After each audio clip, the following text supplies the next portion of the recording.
What's up, witches? Welcome to Season 2 of the BetterWitch podcast, presented by the Modern Witch Network. I'm your host, Allie, aka BronxWitch. I'm a tarot reader, Reiki master, and owner of BronxWitch HeadQuarters, a spiritual shop and workshare space in the Bronx, New York. And I'm going to be coming to you every week with a new topic and a new guest co-host to talk about our real-life experiences as practicing witches. Because when we know better, we witch better. Today's guest co-host is Sam Bo Thompson. Bo is the owner of Raven's Keep Forge, a magical primitive smithy in the foothills of North Carolina. He has been a practicing pagan since the 90s and is a past VP and president of Triad CUUP, the Covenant of Unitarian Universalist Pagans. During the years, he has become a Reiki master teacher and a certified Great Life coach. He learned primitive blacksmithing around 2012 and took to it like a duck to water. He currently teaches both weekend workshops on primitive blacksmithing and the practice of magical blacksmithing. The focal point of his work is teaching people how to incorporate metal magic into their daily practice. He is currently a full-time magical smith and ships commissioned work all over the world. Being a priest of the Morrigan heavily influences what he does, and the smithy is dedicated to her. Sam is also a proud Army veteran, and you can find him on Instagram at Ravens Keep Forge or on his website, ravenskeepforge.com. This episode is brought to you by Llewellyn. Join Llewellyn for their 4th annual Llewellyn Con. This free and entirely virtual event includes 10 days of live author talks, giveaways, swag, sales, and more. Whether your interests lie in astrology or angels, the paranormal, or paganism and witchcraft, this event has you covered. Head over to Llewellyn.com today to view the full schedule of events, register for giveaways, get your coupon code, and save your free event spot today. This is going to be a good conversation. I'm really excited about this chat because, as you mentioned, there isn't really a lot out there about metal magic. And of course, the element of earth and perhaps items made out of metal and things like that are touched upon in just about every book on the practice. But as you say, it's usually just sort of oriented around either the elements or, like I said, the particular tools that you might be using in your practice. There might be reference to the type of metal you might want to use for certain tools or things of that nature. But you're right. I don't really see people diving deep just into all of the power that lies in metal.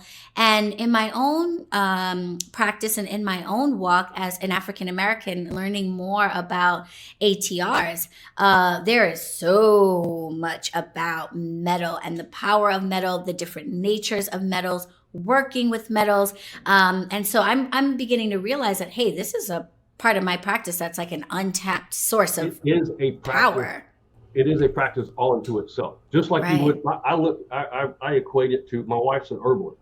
Mm-hmm. So I equate it to, plant spirit medicine. I equate it to tarot. I could equate it to candle magic. It is a standalone separate practice. Anybody can do it. It's not, I don't think it's a part of any tradition because metal's global.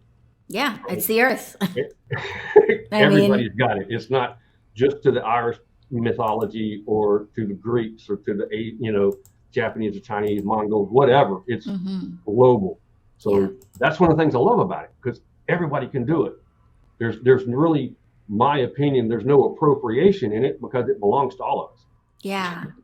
No, and I like that you equate herbalism to that as well, because I feel very similarly. I'm sitting here in front of our apothecary here, and we talk quite a bit about that in the shop, about herbs that may be sacred to certain cultures, like white sage and things of that nature, but how herbs in their totality are available to all of us. And there may be certain practices or certain spirits that are associated with particular herbs that are unique to a particular culture, and we want to be respectful when we start exploring those things. But as it just stands on its face, herbs are for all of us, and metal is for all of us. I actually think now is a good time for me, if you don't mind, to talk a little bit about a passage in your book that that really kind of grabs that. So you are the author of Metal Never Lies, which I like. It's kind of a there's actually a intense twofold title. reason. Yeah, well, there's a twofold reason why the title came about. And Yeah, tell us about that. Well, okay, we'll just jump right in. So, metal never lies. In a lot of the Irish mythology, metal was a guarantee, right? It bared witness. It wasn't you swore on your sword because the metal would hold you to it, right? It was the guarantee. It was very much, kind of like Dragnet, just the facts. There wasn't any fluff. It was just, this is what happened. And there's a lot of stories within the mythology that speak to that, where they will unsheath a sword, give it tribute, and then the sword would say everything that had happened to it. It would, and at Samhain, the warriors would get together and boast of their deeds. Now, boasting is different than lying, right? It ain't bragging if it's true. Right. Right, exactly. Yeah, facts. Well, that's what my grandma always said. But if they bared false witness, the sword would cut them. And there's thoughts that during battle, if your sword failed you, it was because you weren't living in the right relationship. So that's one part of how it came about. Metal never lies. The other part is I teach here on our land at Shadow Sanctuary. I teach primitive blacksmithing and magical blacksmithing. And part of what I would always tell my students is I can tell what you're doing to the metal because the metal will tell me how you're hitting it, how you're holding it, how it's being worked, because metal never lies. Right. So it's kind of a two-part, because I can say, okay, well, you're cocking your hammer this way, or you didn't get it hot enough, or you're holding this hand wrong. Metal never lies. And so that's how the title of the book came about. I was personally struggling with it, and my beloved said, why don't you just call it this? I'm like, well, duh. Yeah. Right. Yeah. Well, shout out to her. Yeah. Shout out to that. It's always good to run your ideas by someone. I love that because that is, to me, that's really reflective of the way metal feels to me, which is maybe kind of a bit of a woo-woo, foofy thing to say, but it is what it is. Metal has, everything has its energy, and metal has its energy. And to me, metal feels very to the point, literally sometimes, right? Very honest, very just no fuss about it. There's no fluff. It is such a natural product in of itself. It's pure, I guess is the word that I would use, even though you can mix it with things, but it has a purity on its own. Well, I take that very much with steel, because to me, each of the metals has their own personality, I'll say. Where steel is so steel and iron I will use interchangeably. Right. They're not technically correct. Steel is 98% iron, and it's 2% some other stuff, right? Carbon and whatever it is to make the different grades of steel. But for the most part, I look at it as it's very honest. It's laser-like focus. I have one job. That's what I do. It has that strength and the courage that, so steel is very much like that, where some of your other metals have a little different personality. Yes, and they have these other bits too. So I think you're right on point with it.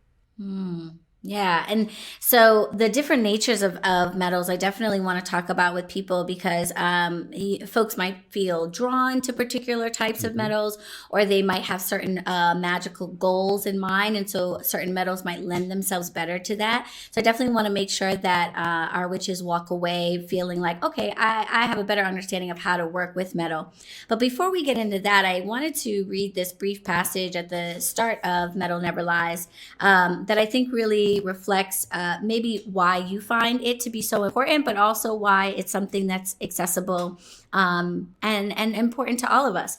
And this comes from, I believe, the introduction here. And it reads, as connected as we have become in the modern world, I believe in doing so, we have also become disconnected from a very important part of ourselves. Most of us are surrounded by metal all day, every day, yet it goes unnoticed. I bet it's safe to say that there are a few who don't even really see it. We have become numb to it, cut ourselves off from it, even if by accident. And in doing so, it is my belief that we've also cut off an important part of us. In the midst of a pandemic, many of us have become tired, almost lifeless, lacking motivation, and maybe even will. To me, this is the perfect time to turn to a valuable ally we have easily within our reach, the magic of metal. So I really, yeah, that's how I felt when I read that passage. I was like, oh, I want to share that, because when you said metal is all around us and we've become numb to it, I was like, oh shit, that's me. I am surrounded by metal all the time. I wear metal pieces sometimes and not even think about the metal component. I might be focused more on the crystal in the piece or whatever, and not thinking about the metal and what that's doing. But then every device, everything that I am using is being powered or is formed by metal in some way. And we have become completely like desensitized to how much metal is around us. And not just how much metal is around us, but how much metal is around us and doing things. Because I think about like copper and the conductive metals that literally are the reason why we're able to talk to each other right now. And we really don't even think about it at all. Well, let me throw something out for you guys and see if this will kind of put something in your pipe to smoke, right? Yeah, I love to do that. So to speak, as it were. Your key, yeah, a simple key, is metal. You use it to secure your home. So what a great way to set your wards is with your metal key. Oh yeah. You know? Oh yeah. Or not only that, but you also use one, well, don't do it so much anymore, but you have a key to start your car. Mm-hmm. So it enables you to travel, whether that be astrally or physically. You can use a key to travel. Right. So just something simple that we carry in our pocket. We don't even realize we even got it. That's amazing. And metalwork around keys is really prevalent in a lot of cultures. The symbolism of the key, the metal that you use to make the key, cleansing and consecrating it. The simple key really is really not so simple. The magical uses and the history and lore behind the key is big. And I would assume that it being tied to metal has a lot to do with that, because we probably had like wooden type keys at some point, like that, fit into fasteners. But probably I like feel like puzzle boxes. If you're yeah, but I feel like metal keys have been really more the standard for a long time. So it's almost like we knew from the beginning that like metal unlocks doors. We take them, put them in our pocket, purse, throw them around. They don't mean anything. They're just a thing. Yeah. And that makes me curious about what we can do to like change that. If someone has a key, what might they be able to do from a metal magic perspective with that key that is different from just carrying it around and sticking it on their door? Well, I think the first thing to do would be to get to know it. I think one of the things about metal magic that I have in my practice, okay, so I'm gonna speak for me, is the relationship. And the first thing in a relationship is you find out the personality, right? I mean, you just don't. Yeah. Most relationships, healthy relationships, right? Healthy relationships, you just don't go in bearing your will. This is what we're going to do. Right. I think the first thing you need to do is just find out about. We'll use the key as an instance. Let's find out about the key. What is the history? What is the story of the key? What has the key done? Listening. You learn a lot more by listening than you do talking, right? I mean, that sage is going on for beginning of time, right? So just spending time, whether that's on a walk in sacred space at your altar, just whatever, just feeling the energy of the key, listening to the key, and then being open to what the key wants to do. Because my grandmother said you get a lot more flies by honey than you do vinegar. Yeah. So if you can actually get, I don't want to say buy-in's the right word, but if you can create an ally in your work, it's a lot easier when you have agreements. And then I think after you get those things done, then the work happens. Everybody wants to jump to the work without doing the work to get to the work. Right. My 2 cents. We want to impart some information or some knowledge that will help folks who are maybe new in their path or just new to a certain type of practice or craft, to go about it in a way and not make as many of the mistakes as like maybe we did the first time around. And one of the mistakes, that I made as a new practitioner is focusing on like the big elaborate stuff, what to do for Samhain, how to throw a ritual, how to, banish someone into the nether realms. And rather than just saying like, what does it mean to be a witch, or what does it mean to practice magic every day? What makes me different from somebody who doesn't practice magic or witchcraft? And I think that's one of those things, seeing the spirit and the energy of these everyday items that we interact with, I think is a great way to start a daily practice with anything, certainly with metal. And I think you hit on it. And I don't think that's just for metal magic. I think if you're living in right relationship every day and doing the little things, big things will take care of themselves. Right? You can't start, and just if you don't know how to drive a car, you can't just jump in it and drive. Right. You got to do the stuff behind it to get it to go. So I think in my 30 years, there's a lot of things I look back and go, wow, I can't believe you did that. Or why didn't you do that? Right. There's a lot of that too. So, but I think, me being, I'm very much Southern Appalachian. So we're really about how do you make it work? And there's a lot of times it just, you take some dirt, spit in it, and bury it. We got it. Yeah. Listen, that's how Jesus cured blindness, I think. Right? So I mean, it's not it ain't rocket surgery, right? Right. A lot of times. And I think, we get so hung up in getting the big elaborate, I got to have the cool athame and all the cool candle holders and all that kind of stuff. And, my practice is very primitive and it's simple, I mean, because I think simple helps because it streamlines my focus.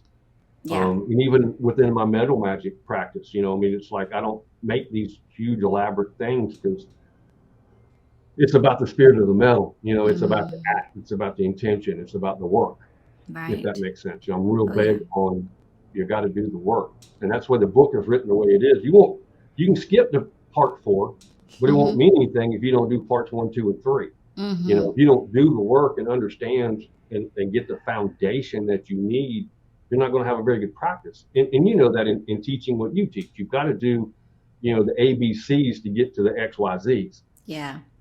Yeah, you really can't skip ahead. And My sort of sorry. No, you're good. And kind of on a side note, but related to the book, I want to say I really like the way that you laid out the book, folks. If you haven't had a chance to pick up a copy, I recommend it's not a huge book, so it's a very like approachable read. I really like the tone and the way that you kind of just keep it very casual and to the point. I think anyone would be able to grasp it and understand it. But I also like the way you lay it out because it's a great approach for someone who is trying to learn because you summarize the main points at the end of every chapter. And I actually had an instructor back in the day that recommended that we do that when we're studying too. When you get to the end of a chapter, write down some notes and just kind of summarize what you took from that chapter before you move on to the next one, just so the key points really sink in. And you've done that for us. So I like the way that you organize it. I think it makes it really easy to learn. So, thank you for that. But then you were talking about kind of keeping it simple and having your approach be really like getting it done, sticking to the heart of the magic, to the soul of the element that you're working with, which is metal. So for those who are sitting here right now thinking to themselves, I'm going to start some metal magic tomorrow. All right. Do I need a smithy? Where can I start? In your book, you go in depth into the tools that someone might want to have on hand, and then, some advanced tools that you might want to invest in later if you really feel called to go deep. But if I'm sitting here today and I'm thinking, man, this really inspired me, I want to go out and get a hunk of metal and make my own something. What are some of the basic tools and things I might want to get just to make that a little bit easier for myself? Well, I mean, I think once again, let's make it simple, right? Yeah. We don't need to collect more stuff. Right. And I actually teach a class on this, and I'm in the process, probably July-ish time frame. I don't know when this will come out, but July on my website, I'm actually going to have a class on this, but the simple washer, right? You can go to your big box store and you can get them in any flavor that you want. Steel, they can be galvanized, they can be copper, they can be all these. So just get you a washer, okay? And you can turn it into what I call a pocket notion, right? Which is something you put in your pocket, right? So it's a pocket charm. Oh. And then you can inscribe around the outside with a Sharpie, right? Let's get real elaborate. Yeah, right? Yeah, complicated. High dollar stuff here, nothing but the best for my folks. And you can inscribe a sigil around the outside and then spend time with it, activate it, and now you have a charm, a talisman, or an amulet, depending on your particular viewpoint.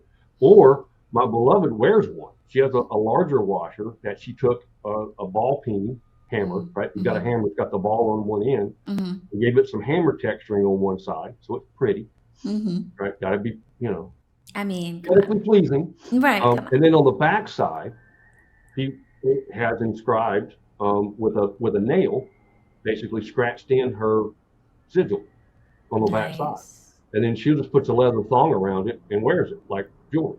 Nice. I love that. How simple can you really be? Metal magic's not about forging. Okay. Metal magic's about working with metal. Okay.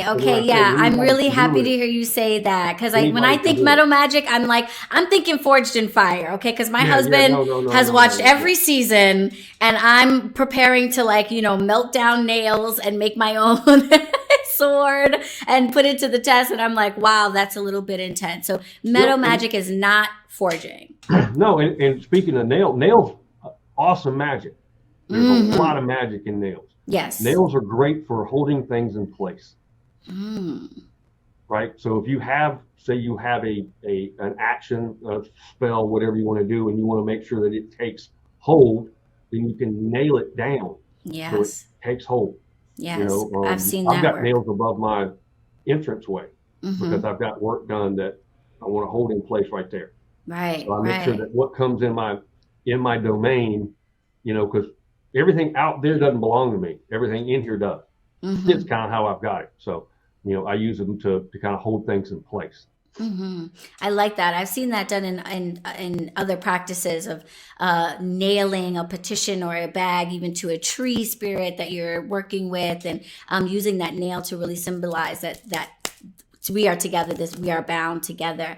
In my own practice, rusty nails have been a feature of protective work that I have done. And that was something that kind of just got given to me, I was just on a journey in a certain spirit. All of a sudden, I just start seeing these big old rusty nails in my way. And I was like, okay, I'll keep these, no problem. And I use them for inscribing into candles and writing and things like that.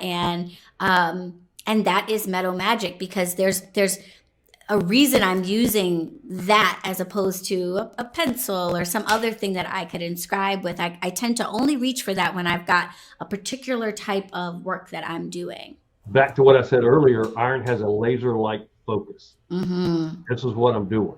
Yes, that's how it feels. And it has that strength, right? I mean, iron is very strong. That's why it's in the middle of all our buildings. Yes. Right? So if you look at the pictures back from the 40s and 50s of the sky in New York, in the skyscrapers of New York, they're built around steel. Yep. You got steel erection, and then you wrap the building around, so that's like the bones of the building. So that's where the strength is. So you've got that. So if you're in a building, chances are you're surrounded by metal and don't even know it. Right. Not to mention the copper that carries your electricity. We can literally be here for days. Talking about the metal that's around us. Mountain Dew thinking about it. Yeah. I'm in New York City. I'm that's the heart and soul of how we build around here since the turn of the century. I mean, you always see that image of workers putting buildings together around these big steel frames, and that's kind of like the hallmark of how we have like built the tall, that tall city skyline. Metal has allowed us. In a lot of ways, metal is the reason why we've been able to grow into the city that we are, and that's really like so wild to think about. Your subways, they all run on metal tracks. Right. Connects us all over the place. And there's a lot of electricity there. And I think that might actually feed into the energy of the city that people often, I mean, have you been to New York?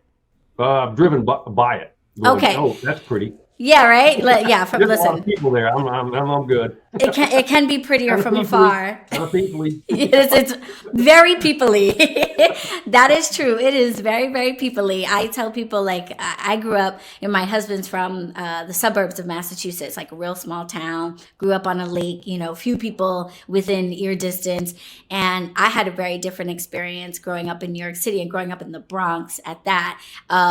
So he has this sort of sense that, I'm aware of how I behave in public because people might know me and they might see me. And I grew up in a place where you are anonymous all the time because there's so many people that you cannot wait for privacy. You cannot wait to have a time where you're not around people. You just have to get comfortable with doing things like crying or having fights in front of strangers because you're just never alone here.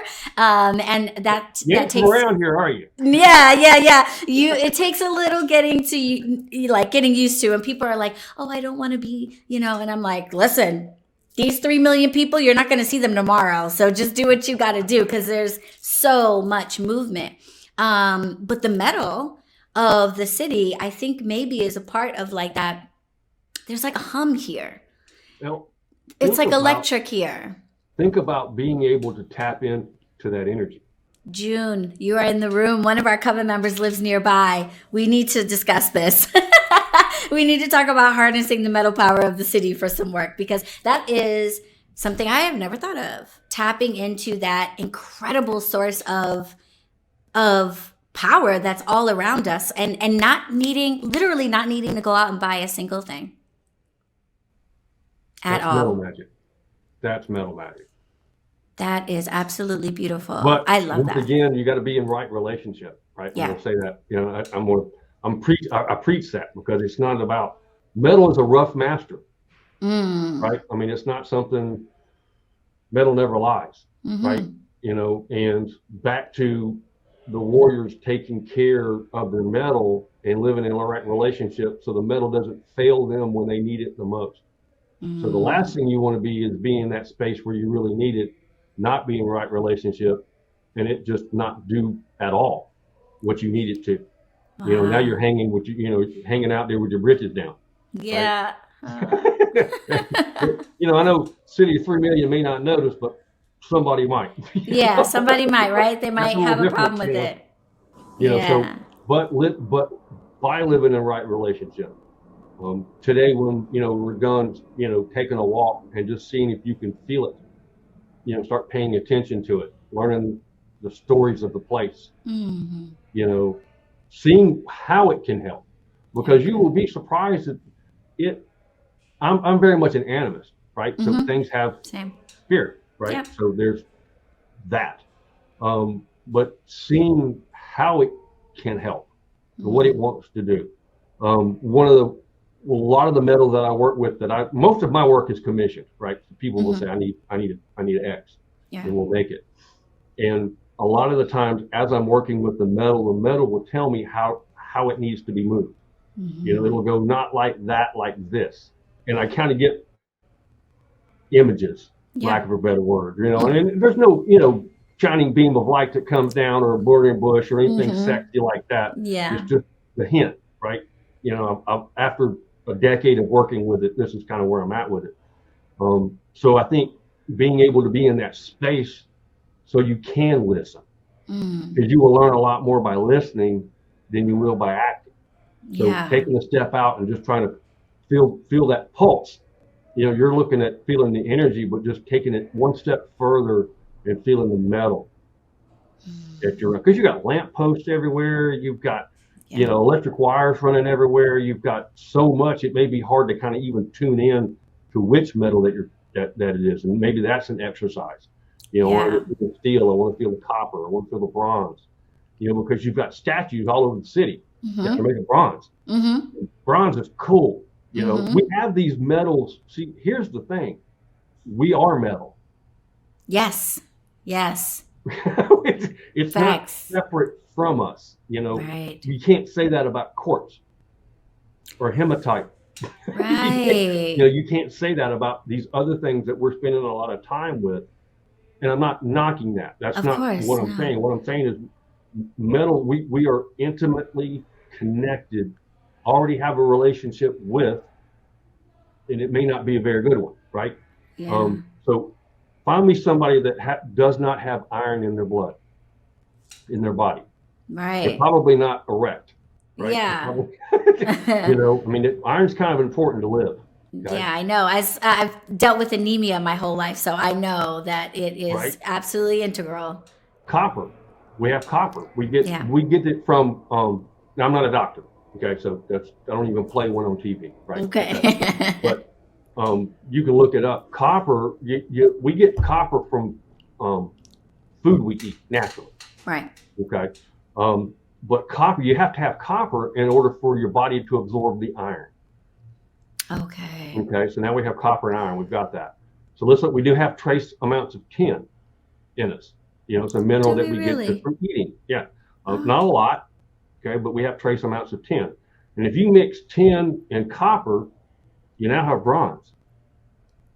That's what makes bronze, tin and copper. So now we have the copper age in us, the bronze age in us, and the iron age in us.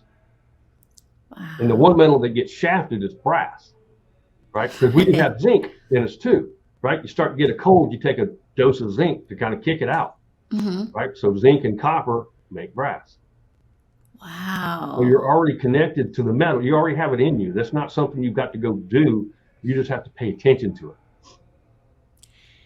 See, that's super powerful because that is definitely something that I have never thought about. I wear crystals all the time and have in my practice spent a lot of time trying to connect with crystal energy, get better at feeling them, working with them, using them for healing, different things like that.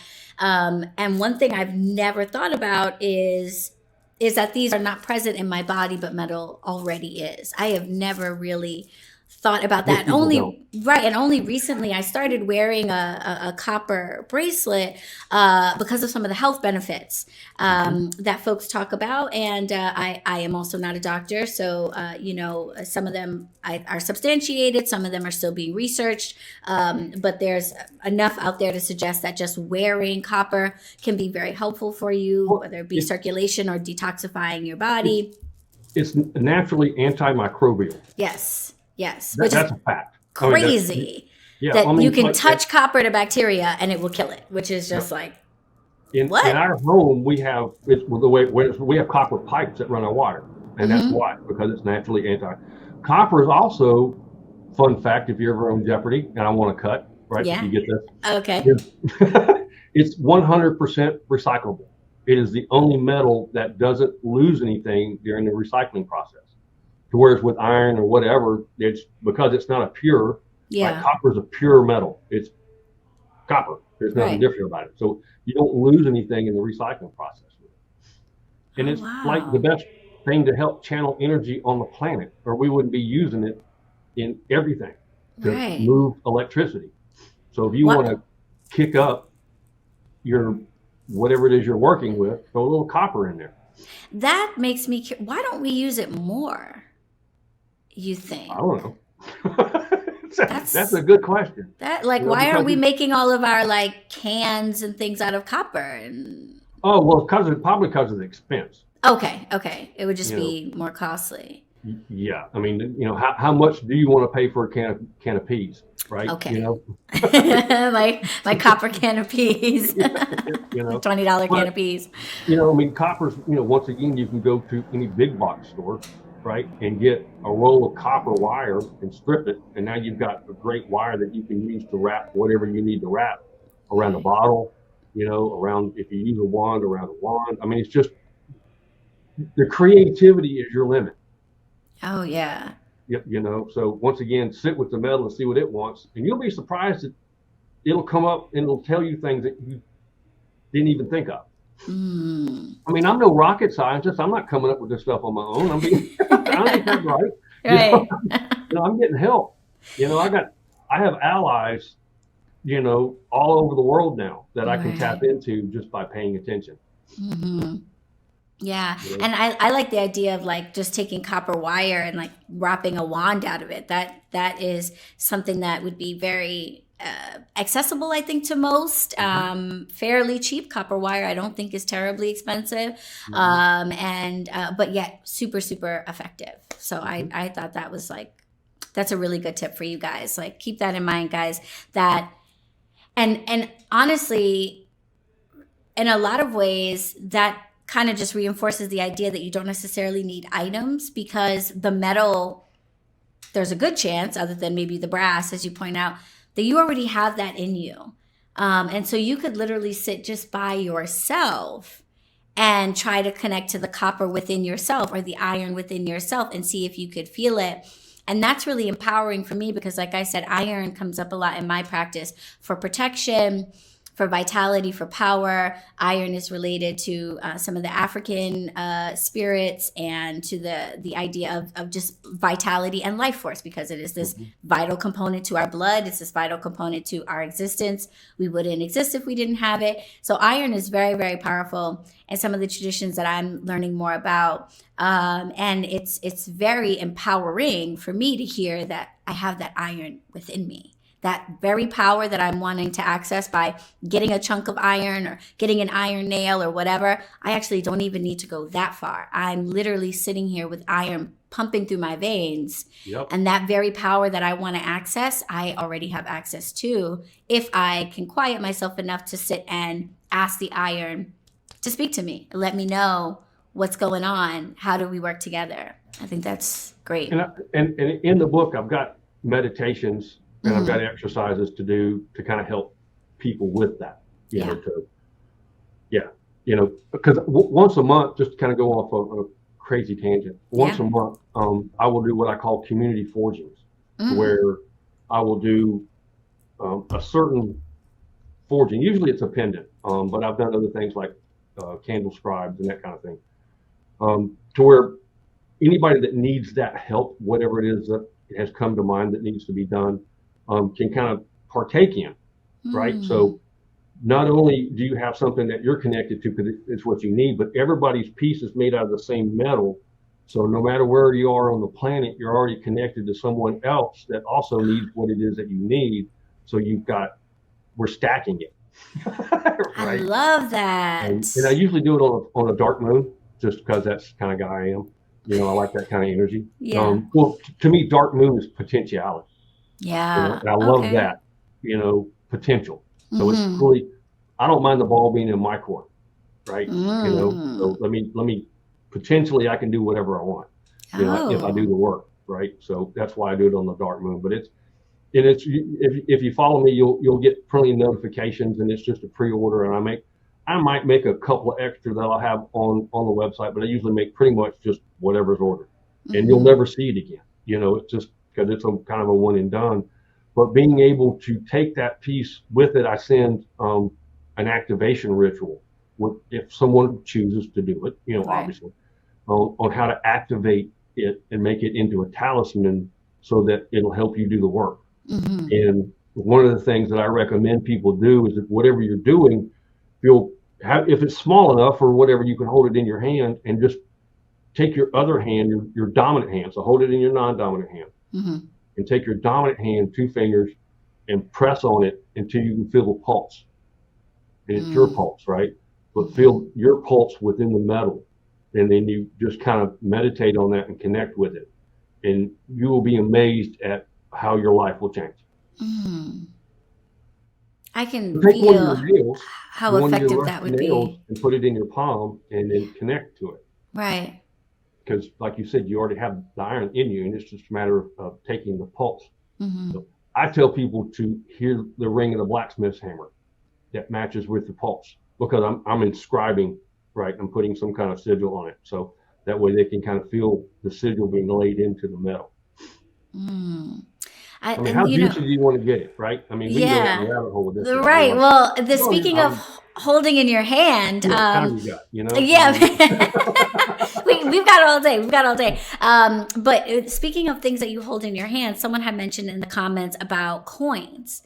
And I wanted to talk about that a little bit, because that seems like a very accessible kind of way to connect with metal and stuff like that. But there's also coins are not the same. They used to be more pure examples of the metals that they represented. Dimes were made of silver, or almost all silver. They're not now. All of it. Even copper pennies they're not copper anymore. What are they? Like 1980, I think they quit making copper pennies. Well, because a penny, if you made a penny out of copper, it costs more than a penny, right? It's more than a penny. Yeah, that's the problem.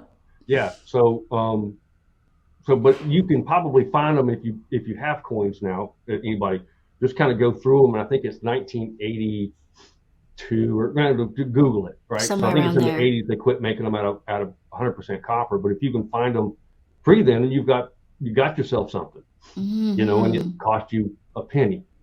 Right, exactly. And is that the case for other coins as well? Like, do you know I know mercury dimes are silver for the most part. Yeah, it's the age. You can, once again, I'm not a coinologist. Right. But I think they're called numismatists. Can you believe that? You want to know why I know that? Because my husband and his brother, they're like corny activity. Everybody has like a corny activity that you like just nerd out on. So that's their little like nerd out activity. They actually send each other like the numismatist weekly, and they like buy and I swear it's a whole community. They have a mailer. You know what? There are worse things to be involved in. Right, exactly. He doesn't gamble them, which is great. He literally like collects them, and they look for old ones, and then they resell them on eBay and all of that stuff. So yeah, numismatist. I'm sure he knows. That'll give you. Actually, I should ask him that. Right? Yeah. What is the cutoff? Yeah, but so coins that we have access today, are they still viable tools for metal magic? Again, I think, a lot of it's going to be intention, right? And most of the coins now, they're, especially when you start getting in the quarters and that kind of thing, you'll see a layer. Yeah. Where they're layered. They'll have precious metal on either side, bonded. Usually it's copper. That'll run through the middle, because you can take a quarter and look at it, and you can see the three layers. Yeah. So I don't do as much work with precious metals as I do what I consider base metals. Just because I don't live in that kind of lifestyle to where I can work with gold and silver, and I ain't got all that, right? Yeah. So I work with what I got.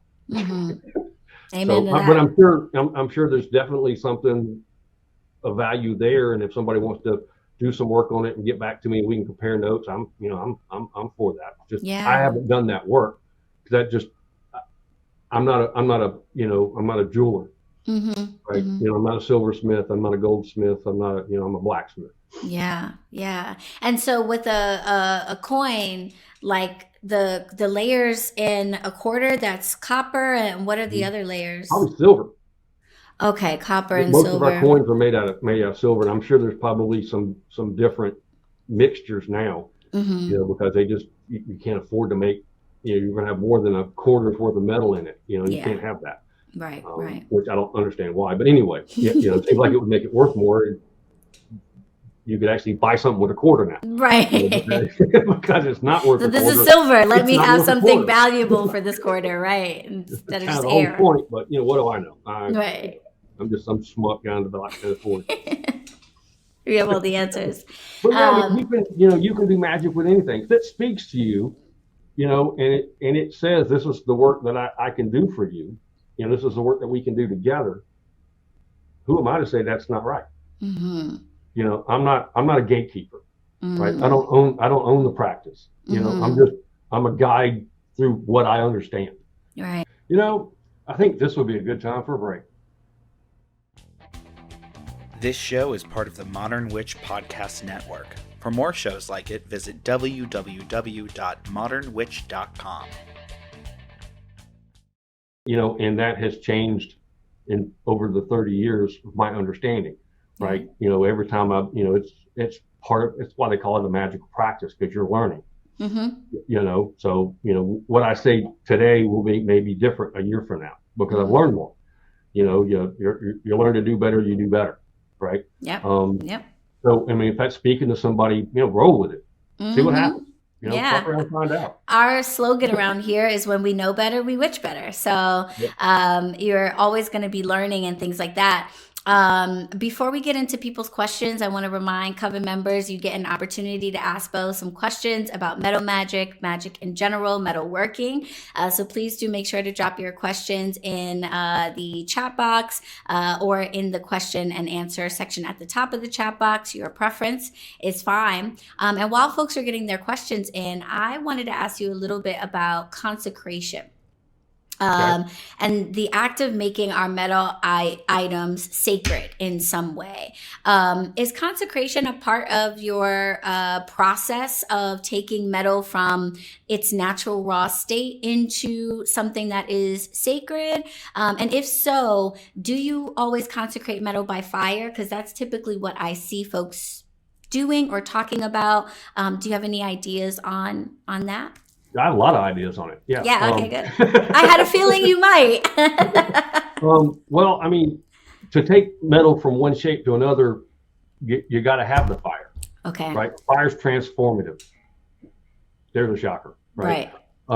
So all work that I do, because my smithy, I'm a priest of the Morrigan, so my smithy is dedicated to her. So all work that I do is done within sacred space. Okay. It's just it is what it is. That's my work.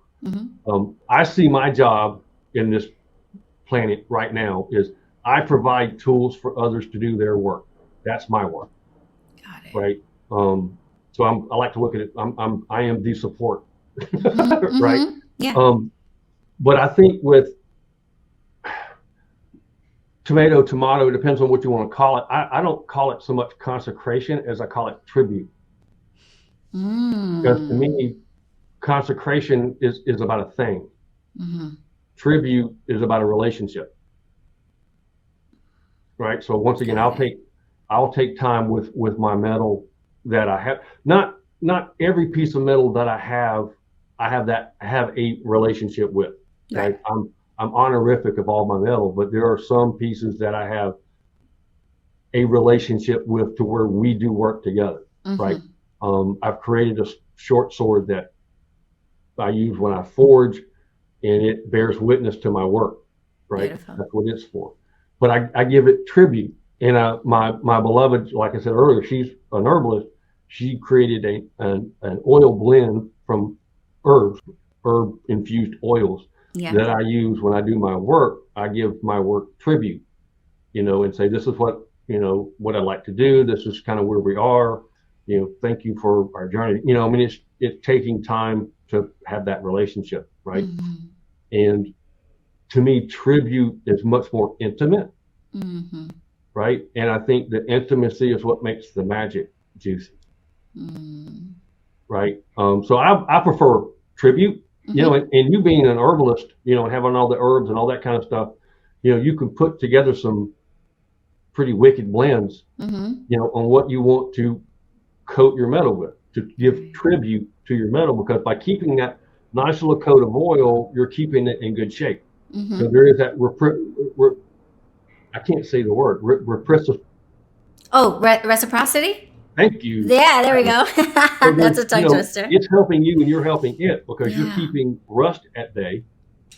Yeah. Right. At the same time that it's helping you with your work. So I prefer words mean stuff. Right. So to me, tribute just sounds better than consecration. And I think when you're doing it that way, you're creating an ally versus a screwdriver you're going to throw in the drawer later. Right. You're not just making a tool, you're creating a bond with an energy that can grow and really be something special. And it's not forced will. humans have a real bad habit of forcing their will on other things. It's our race. It's our human race. It's what we do. Yeah. You look at the history of the human race, we're always taking shit from somebody else. Oh, no matter man. what continent you're on. All day. It's what we do. It's as a human, that's what we do. Right. Yeah. Not all humans, but as a species. As a collective, right. Yeah. So I think moving from consecration, because when you consecrate it, they're saying, this is what you're going to do. Mm-hmm. I'm making you do this. Yeah, making you a versus thing. If you do tribute, it's a buy-in. It's a give and take. I'm going to take care of you and you're going to take care of me. So but that's just my personal viewpoint. I'm not saying it's right. All right. It's just how I prefer it. I can say for me, it's really interesting that you say I don't believe in coincidences. People, happy accidents. People are, sometimes they're like, oh my gosh, Ali, and I'm just like, I know that we have free will. I know that we're navigating this space with our own ability to make decisions and things like that. But I do believe that spirit is constantly moving things in our best interest, in our benefit, if we pay attention and go with the flow of that energy instead of against it. Oftentimes things that might look like a roadblock or look like a detour are absolutely just blessings for us. So I don't think it's a coincidence that you mentioned that, because very recently I was making a new batch of a protection black salt. And love black salt. Yeah, I put that on everything. Gets it, you know what I'm saying? It gets it done. Exactly. I've gotten into the habit of like rubbing the bottoms of the soles of my sneakers with it when I get ready to go certain places. So effective. And we're making some protection candles for the shop. And I said, well, my black salt's going to go in these candles. I think that makes the most sense. So I was making a fresh batch, and it is Hecate that helped me to create my particular recipe. And she is my partner in making that, and has directed me on how and all of that good stuff. And my black salt has metal in it. Not everybody does, I don't think. Right. I don't understand why not, but whatever. You know what? But I hadn't thought about it until she helped me see that. So I didn't think about it either. When you see a black salt recipe, you think salt and something to make it black, and you kind of maybe stop there. And she was like, no, there's a lot more power that can be packed into this particular blend. So she has me filing iron. I have a big old chunk of like a iron type thing that somebody had sent me once. And I'm surprised at how soft it is. It's fairly soft to work with. And so I'm able to like break off pieces and smash them down. And so I will put that into the salt. And the last batch that I was making, I have a small sword for her that is made out of metal. And my plan was to kind of consecrate it in the normal way that I have learned, with some alcohol and some fire and all of that. And for whatever reason, and see, now I thought I forgot, but now I'm thinking maybe I didn't. Before I started the ritual, I grabbed the little sword and I covered it with the oil that I had made to honor her. And then I set it to the side with the intention of, at the end, putting it on top of my salt, lighting it on fire, and having it be a part. And I forgot that part. I did the whole ritual and everything was done. And then I was like, oh, my sword's been sitting here right next to me. I never did my usual thing, but it was coated in her oil. And then it went back on her altar. And now you're talking about the oil being a way of tribute and not so much forcing a relationship or forcing an instruction, but just sort of saying, I honor your energy through this metal that you have given me to work with. So now that forgot moment now doesn't feel so forgetful. And maybe that was kind of an instruction from her, like, hey, it's not about forcing this. It's about honoring the gift that I'm teaching you how to work with. I think very much once you kind of wrap your head around this, the metal magic, I think it's life-changing, because I think the whole world changes. Yeah. You see it in a different way. It's always been that way. You just don't realize it. right? It's like, when you buy a car, now everybody's driving the same car you got. Right. It's just now you just kind of tuned into it. You see them everywhere. Mm-hmm. And they think, I just, which is why I'm kind of, once again, taking it to the streets, because I want people to be aware of it. You don't need to do, fancy stuff, to work magic. You don't need to do fancy stuff to work magic. Period. Right. And so, that's not, this was never about going out and building a forge. This is the only way you can do it. I don't, it's like, I won't get into judgmental stuff, but yeah. So you don't need to forge, guys, to work with metal magic, and you don't need elaborate tools or even particular like rituals or things like that. Metal is a part of literally our actual bodies, and it's really accessible.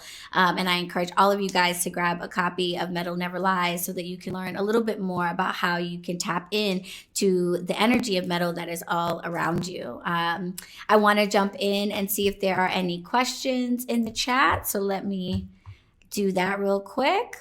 Oh, and lots of really great comments about the conducting of energy. Ginger Snap said, very interesting point about our connection to metals and being in our bodies. I wear sterling silver, brass, and copper bangles pretty much every day. Cynthia said, the only wand I've ever made, I wrapped my crystals and stones on it in copper. I love it. Nisi uses copper rods in meditation. I did through my Patreon group, we did a month and a half long experiment, right? I use them as my guinea pigs, right? Well, not really that. I use them to say, well, it helps me keep from thinking I'm crazy, right? Here, try this. It's good to check in with that every once in a while in this line of work. What's going on with it? Yeah. So we did, half the group did steel and the other half did copper. And I made meditation pieces, right? Where they could hold it. And I was like, all right, so, meditate with it and see what you're getting, what you're picking up on, what's it telling you? It was kind of really cool to see the different responses from the folks that were using copper versus the ones that were using steel. And it kind of helped me reinforce my nuttiness, right? Yeah. And okay, well, there's something to that. So I think a lot of times intuitively, we do things and not realizing why we're doing it. We just know that that's the way we need to do it. So I think, people that are already working with the metal, now they've got another reason to work with it that way. Right. I saw a set of copper mala beads, which are like the meditation beads, and gorgeous. And they're on my like rewards list of little goodies I get to give myself when I do good things. So this year, I definitely think copper mala beads are going down. Ahmad said, okay, put that on everything. He's talking about the black salt. That's right. Put it on everything. I have wards around our property, or around the house, not around the home, because we got like 9 acres here. So I don't do the whole property. And that's kind of arrogant to do all of it, right? So anyway, I do my personal space. Yeah. And, usually once 8 times a year, I'll walk around and sprinkle some black salt that I make, because I use, I have a simple recipe. Everybody's got their own recipe, right? And it's like fire cider. It's like you just do your own thing. Yeah, just whatever. As long as it works, who cares? Right. And I'll, to recharge my wards is the way I look at doing it, so, and I put some on my threshold. Like I said, seriously, I put that stuff everywhere, but I also live with iron and copper and all these other stuff, because you walk down to the smithy and it hums, but I use anvil dust, whereas you file off your I use the anvil dust that comes from sacred forging. That's beautiful. Yeah. The black salt thing is big. I keep like my handy stash I got these cute, like, I guess they're supposed to be salt and pepper shakers, but they have little handles on them, and then they've got the lid with the holes in it. So I use it so much that I put it in a shaker bottle, because that's just the easiest way. And I literally, like, I'm seasoning shit, like seasoning the windowsill, seasoning the doorway, and I do that pretty regularly here at the shop and at home. Very, very effective. If you haven't put metal in your black salt, guys, think about it. Definitely adds an element. I will put shavings in sand, because different sand. So sand is greatly overlooked as a great magical tool, because I will have it, I'll make a copper dish for my candles, right? Mm-hmm. And then I will put different filings, shavings, because I'm blessed like that. So I've got it, and I will put it in with the sand. I can draw a sigil in the sand, right, with the metal to help with that particular thing that I'm working on, and then I can set the candle on top of it. Right. So I got all that juiciness working. Yeah. It's about stacking the deck in your favor, right? Yeah. But once again, it's having that relationship, and it's, of course, now I add different ones and different ones and different ones all into the sands, and, you can reuse it. It's not like you've got to, I've only used it one time and I got to get rid of it. No, just reuse it. It's okay. Yeah. Refresh it, reuse as long as you're it. being respectful, reuse it.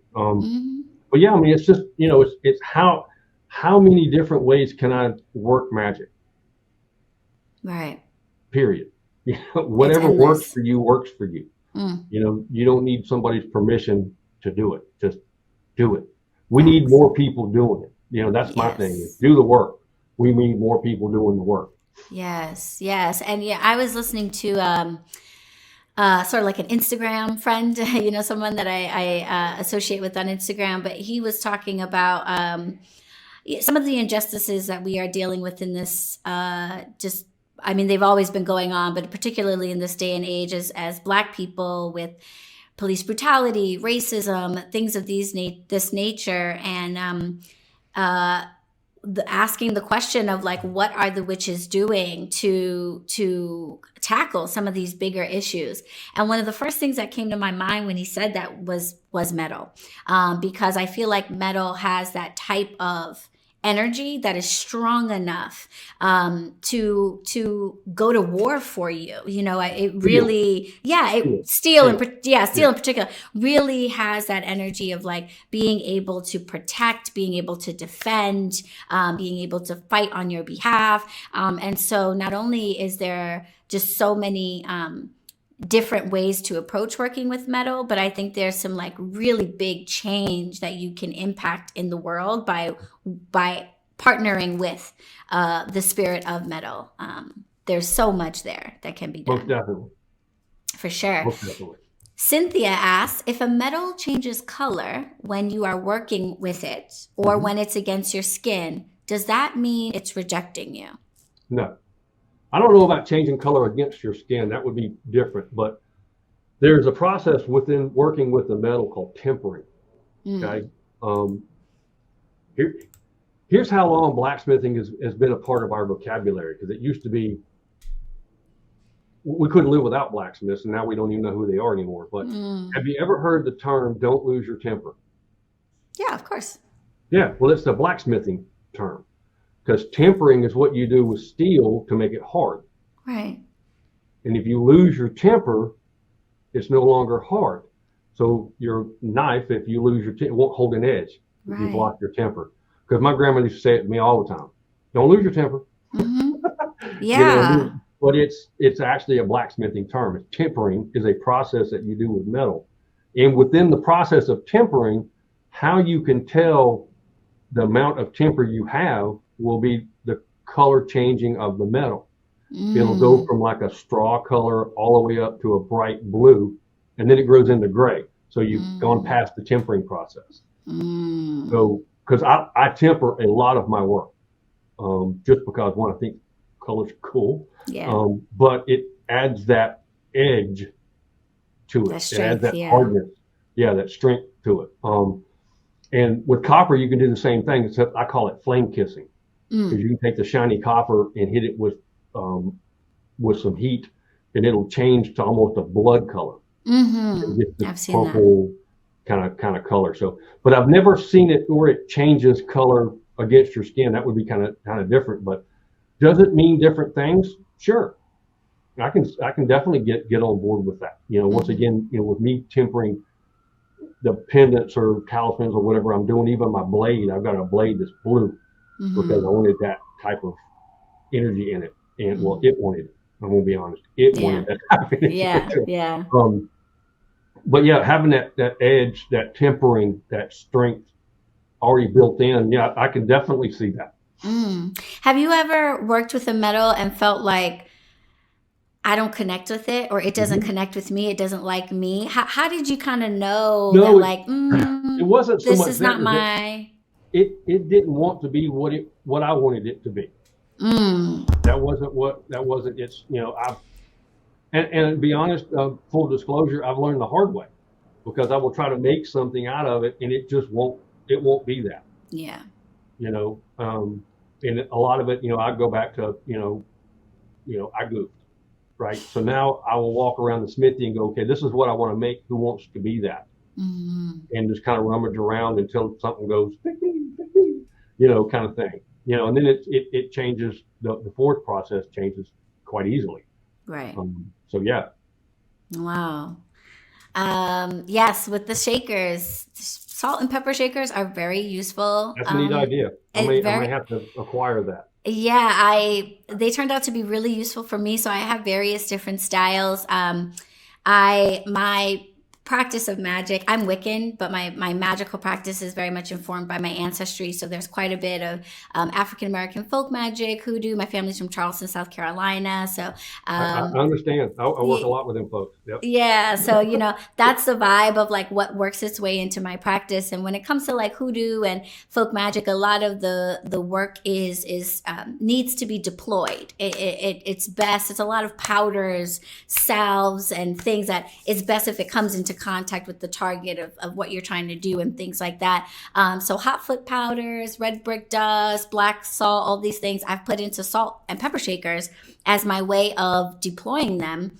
And they're very inconspicuous, which is great. I had a noisy neighbor that I needed to get rid of. Some hot foot in a salt and pepper shaker right outside the door. No one even knows what I'm doing, and boom, I've laid it down. So yeah, get you headed to the thrift store, get you some 99-cent salt and pepper shakers. Work some magic. And you can get, getting back to the metal filings. I work a lot of candle magic because it's convenient and it's inexpensive. And it works.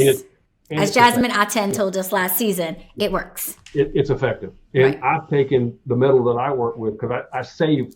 I'm Appalachian. We don't throw nothing away. Right. You never know when you're going to need that. That's right. It's not junk. It's just we haven't figured out what to do with it yet. But I will take the shavings off the bronze and copper and everything that I've got, and I will actually sprinkle into my top of my candle as I'm doing work. Right. So once again, it's just adding another layer. Right. So you can do it in sand, or you can just kind of sprinkle a little bit. So you can still do it with the black salt. Just be careful with it. If you're using charcoal, just be careful with the charcoal, because it'll kind of sparkle a little bit. Yeah. But, I mean, put all that on everything. Yep. I mean, stack the deck in your favor. I love that. Okay, let's see. We got some questions from Ahmad in the Q&A. Let me pull that up. Thanks for letting me know, Ahmad. So Ahmad asked, did you expect to work with a feminine goddess as opposed to a god? Maybe what drew you to the Morrigan, and how does that inform the way you use your magic? Oh, yeah. So there's a lot built into that. So yeah. I started out Wiccan as well. I mean, it was the gateway drug. Okay, of course. Yes. But this was 30 years ago. Yeah. Right? Before, like, the internet was in its infancy, kind of thing. And all we had access to was Cunningham and Ravenloft, right? So that was way back in the day. Okay. Yeah.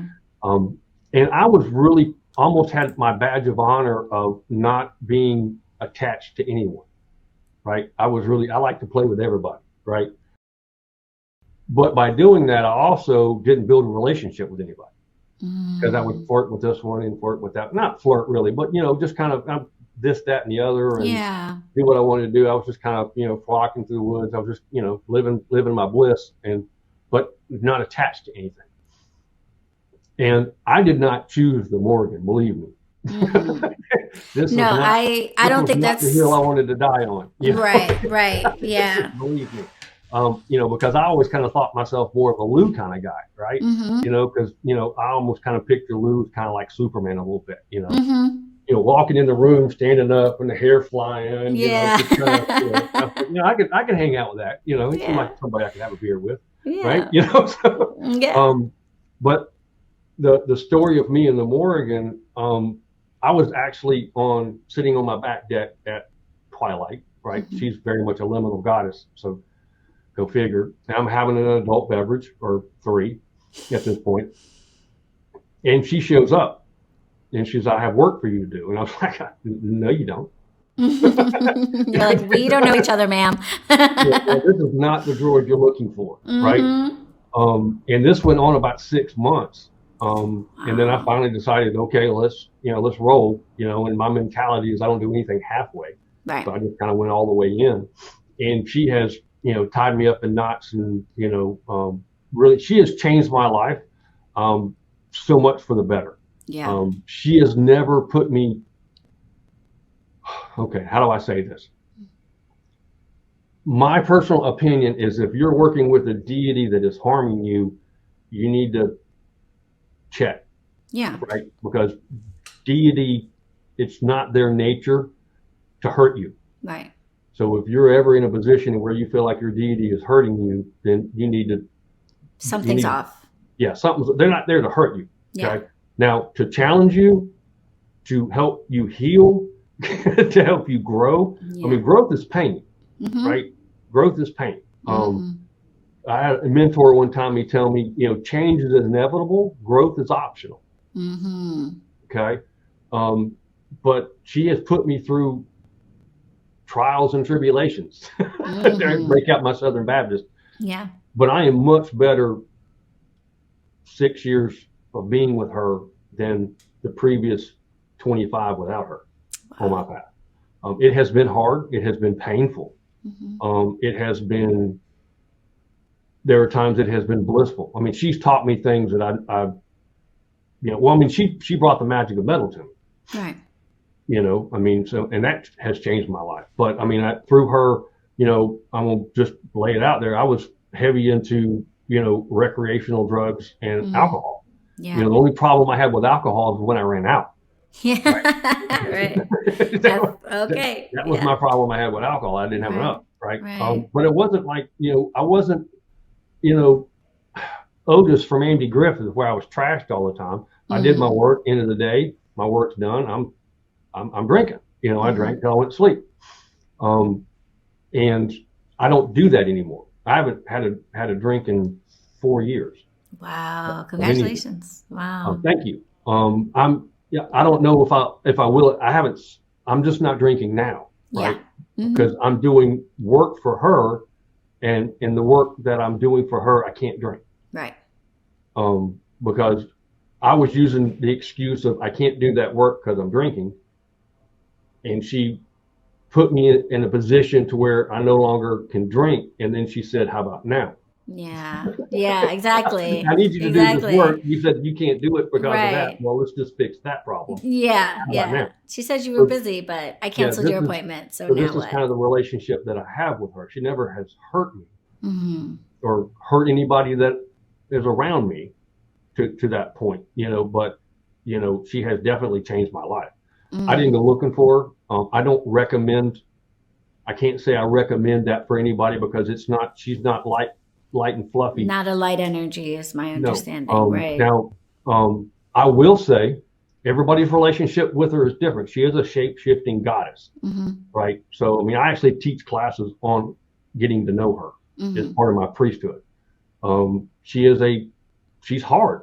I mean, she's very much steel. These are the facts, but she does have a soft, depending on your version, right? Your definition of it. Yeah. Because there are times where I'm just, I'm at my limit, 99, 100, I'm done. I can't.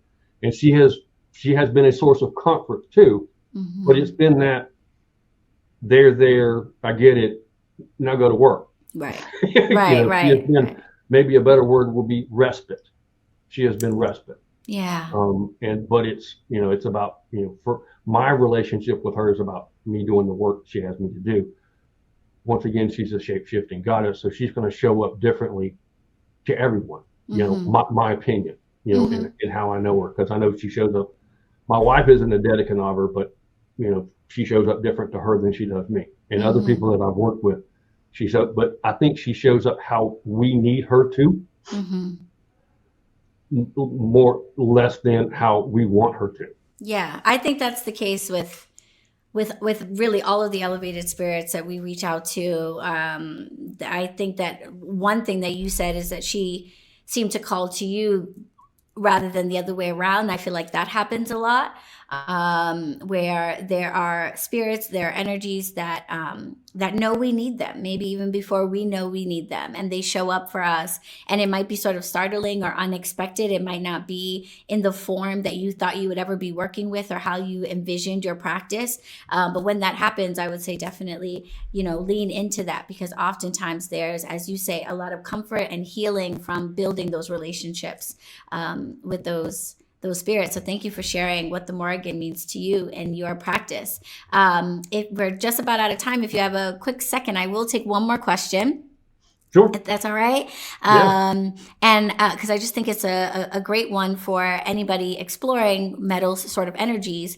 What do you consider, this also comes from Ahmad, what do you consider to be the most protective metal? And what would you consider to be the most prosperous metal aside from gold, maybe? I think protective is it depends on what you're trying to protect, right? So we'll dive down into the metals real quick as I see them. Okay. Yeah. So we've talked about steel a lot, right? It is very protective, but it's courage too, right? But copper, has that healing element that we talked about. Yeah. Copper also has a lot of wisdom, right? Because it's ancient. It is what it is. Because the Copper Age actually started before the Copper Age. Now, it actually started in North America up around the Great Lakes. They've actually, the first peoples actually had copper before the Europeans had copper. So yeah, just a little known tidbit for you. So I see, copper is being very protective too, because it can block those energies. You don't always have to have iron for that. People think of that, but I think it depends on what it is you're trying to protect. Right. And I think copper is also a very good protection from energies, because that's what it does. So you can kind of think of it as like a force field. Yeah. I think of it as like a force field against illness, because of its antibacterial qualities. So, but also think of it as for energy too, because you can wear it, and have that basically little force field around you, because of copper surrounding you in positive energy or non-malevolent energy. Right. And then you've got, bronze, right? And to me, bronze is have you heard the term bright as bronze? Yeah. Right. So they used bronze a lot for mirrors back during that time. The Romans, that's why they wanted bronze. It's reflective. Yeah. So now we're reflecting things, right? So that can be protective. So things are coming, they're going back to different direction. So that can be very, very protective. And then you look at brass. Brass is so greatly underutilized, I think. Brass is very utilitarian. I think of brass as kind of like my favorite uncle, right? We use a lot of brass in maritime, right? In the naval, you've got bells, rudders, all this stuff is brass, because it can take a licking.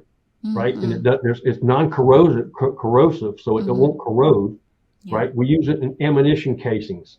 Right, so it can take some abuse. You use brass in flammable areas, so you can use brass hammers to do the work versus steel, because it won't put off a spark.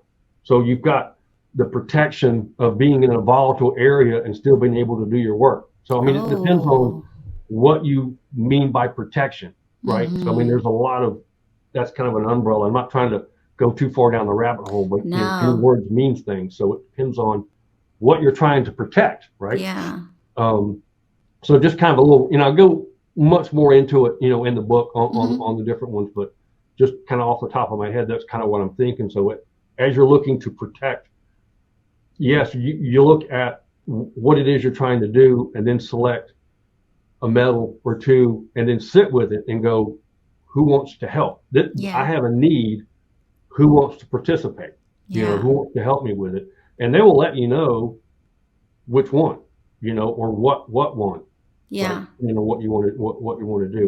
And there was another part of that, and I lost it. Metals for prosperity, other than gold. But I almost think the answer is kind of similar. Like what you're saying about protection and metal, I'm realizing is very similar with like herbs. When folks are like, what herb is good for this? And it's like, well, here's 25 different herbs that's good for that. It's a matter of like, you know, if you're trying to pick an herb for your stomach ache, do you have a stomach ache because you ate something bad? Do you have a stomach ache because do you have a physical issue? Is it anxiety? You know, right. So you might have the two people might both be complaining about stomach aches, but they may be completely different in terms of origin or how to treat them and things like that. So you have all of these different herbs that are available to you that could treat a stomach ache. But the question's more of what's the cause, and then which one of these herbs is really the best one for what it is you're trying to do. But as far as prosperity, the two that jump out at me are copper, right? Because we talked about copper coins, right? Being the penny, and then bronze. I mean, we give it as a medal in the Olympics, the bronze medal. Right, so there's worth in bronze. Just footnote: bronze is a cast metal. You can't forge it. Okay, I can't forge it. It's a cast metal. So most of the bronze that I do is shaped, like poured into ornamentations. No, I don't. Yeah, I don't even cast it. I use it just for ornamentation to add to a piece. Got it. I make ohms out of bronze because they're yummy. It's like butter. They feel yummy. I just love them. Yeah, I love that. Your answers, Bill. First of all, people love you. Lauren says, "I love his brain." You've got a couple of. Hey, I'm gonna write that down. Yes, tell people. Somebody said, "I love his brain." That's what Lauren said. We've got a couple amen brothers and rounds of applause. And Ahmad said, "I love that both seem to light up from your questions and thoroughly answered them. Thank you." So thank you so much for that. Ginger asked about adding a bit of magnetic sand to your black salt. We'll probably take this as the very last question. I actually want to respond to that because someone had actually asked me this question before. Personally, I would not use magnetic sand in black salt because when I'm making black salt, the idea is to repel and keep away, and maybe in some cases, depending on the recipe I use, perhaps even to like absorb and neutralize. But the idea of drawing in things is kind of the opposite of what I'm trying to do with black salt. But that's me. I don't know. What are your thoughts on black salt and magnetic sand? Wholeheartedly, yeah. Yeah, it's the opposite vibe of what I'm going for with the black salt. But magnetic sand is fun in its own ways. And I would use it, to Ahmad's point, for prosperity work. It's often used to feed lodestones or put into mojo bags to draw, whether it be prosperity or love, to anything of the physical element towards you. So I would use that for drawing towards, and I would probably not put it in my black salt. I want to thank you guys for those questions. Those are so amazing. Before we wrap things up, Bo, I want to give you the opportunity to share with folks any projects you've got coming up that you want to make sure that they're paying attention to, and or how would you like folks to continue this conversation with you, learn more about metal magic with you? Well, first off, get the book. I think the book is a good starting point. I'm actually putting the book on a course. So I'm in the process of doing that. I'm a blacksmith, not a videographer. So, it's taking me a little time, right? I'm having to learn a new skill. Yeah. So that's going on. I also have an academy, right, where I'm building some of this stuff out. I'm adding some metal magic work. After I get done with the Morgan's Call retreat, that workshop I'm going to put together for the copper. The washers that we talked about. Mm-hmm. We'll put that online so people can kind of get knowledge, right? Ask questions, right? I'm always open. You can get with me on Instagram. I'm not on Twitter, but you can get with me on Facebook. There's only so much I can do, right? Oh my gosh, I'm not on Twitter either. I'm not on the Tickety Talk. I'm not on the Twitter. No, it's too much. Instagram and YouTube by itself is like other things to do. Yeah. So Facebook, Instagram. Go to my website. You can contact me there if you have any questions, anything you need to help. Like I said, most of my work is commissioned work.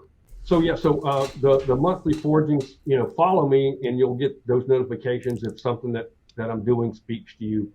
I've got a lot of stuff online in my shop. that you can access to. But if there's anything in particular that you want or have a need for, that's my work. That's what I do. I do this full time. This is my work. I don't do anything else. So our journeys of really connecting with metal, working with it more for magic. So we might not quite be forging our own swords out of tillers, but that is a beautiful. You can forge a bond with metal. But you can forge a bond with metal long before you can forge actual metal. That is very true. So I encourage everybody to do that. I encourage you all to pick up a copy of Metal Never Lies. I encourage you all to follow Bo on his website, ravenskeepforge.com, or on Instagram at ravenskeepforge. And Bo, one thing that you've just really showed to all of us, I think, is just the passion and the genuine love for this topic. People have gotten really excited hearing you talk about it. So, I definitely hope you'll come back for future seasons and we'll continue this conversation, because I can tell there's so much more that we can explore and talk about.